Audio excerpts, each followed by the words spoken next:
someone I know posted about my new book, The Hidden Leadership Tax. That's the title.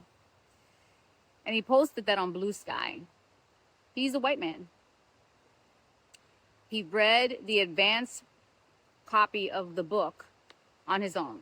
He agreed to be one of my advanced readers, and he took the time to read it. I didn't ask him to write about it. I didn't give him something to post. I had no idea who was doing this. He just started quoting the book and talking about it on his own. And he said the book was relatable, but that it was also eye-opening. It was eye-opening to see just how pervasive and blatant sexism and racism can be. I've been more quiet than normal, and I realized people have actually been seeing the work that I've been doing. And professionally, I've gone through a major transition, and I reached a point where I had to make a decision about what I was willing to compromise in order to return to work. And I chose not to compromise on what I needed. It was really, really, really, really hard. But I don't regret for 1 minute choosing what I knew that I needed. I started looking for what comes next. What now? What am I going to do now? So I started to apply for a lot of roles.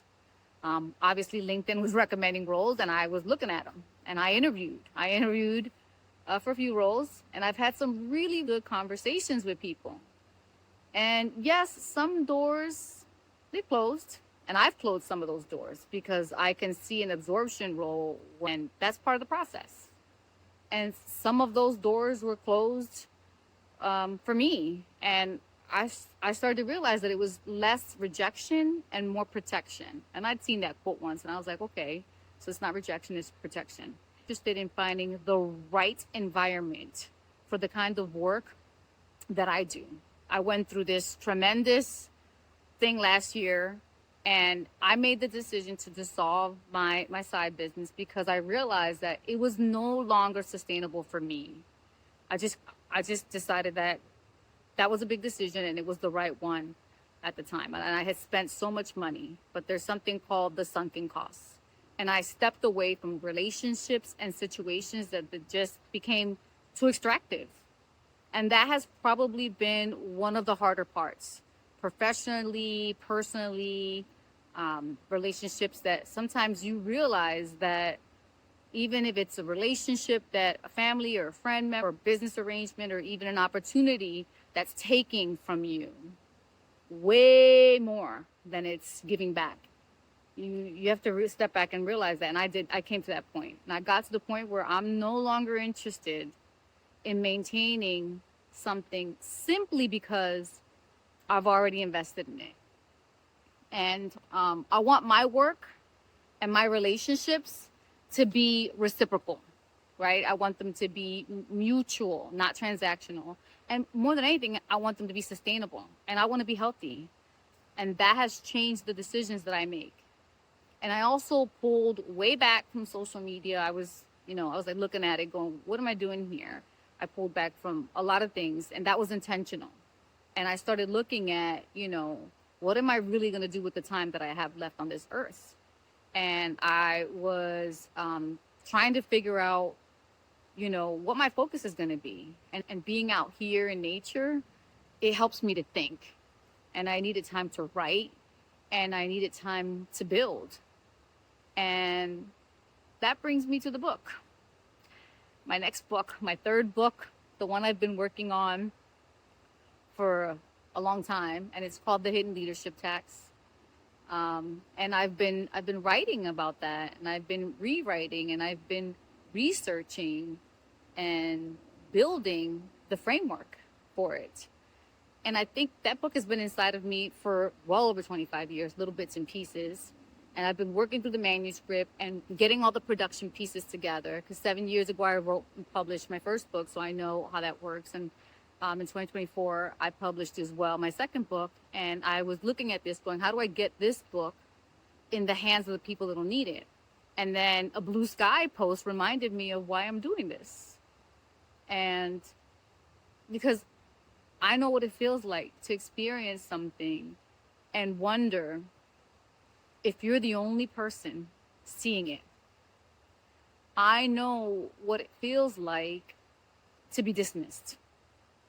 I know a lot of people feel like that. I know what it feels like to be excluded. I know a lot of people feel like that too.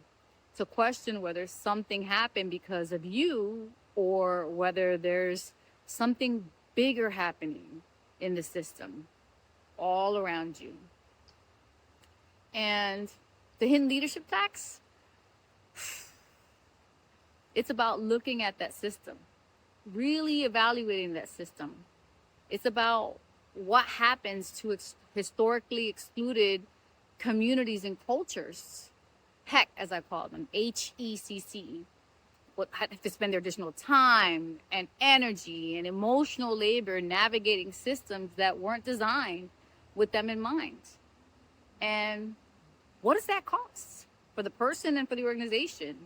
Not just the individual, the organization. What does it cost the team? What does it cost the business or the nonprofit if it's a nonprofit? And everybody, what does it cost all the stakeholders? And what really got me about this post was that someone who doesn't necessarily share the same experiences that I'm writing about could read that manuscript, read that book, and recognize the pattern.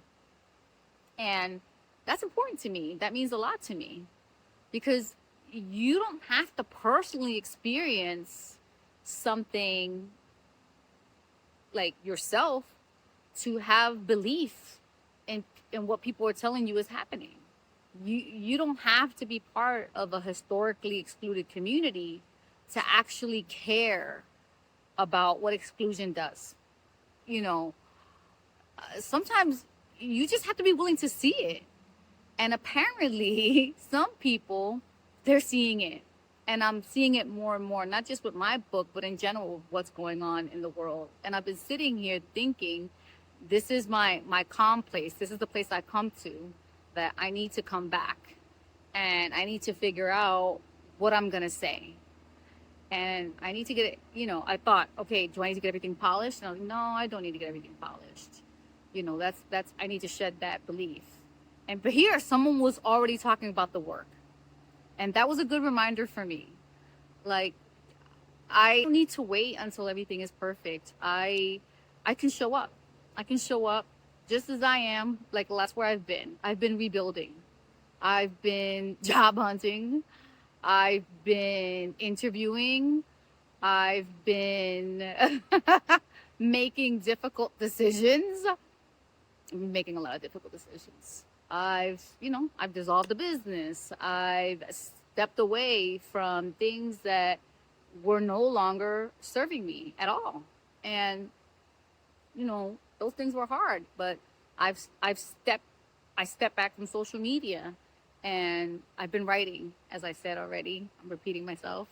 But I've been building the book. And that's the thing that I'm very proud of, is that I've been figuring out what I actually want the next chapter of my life and work to look like. And I'm not trying to recreate what I had before.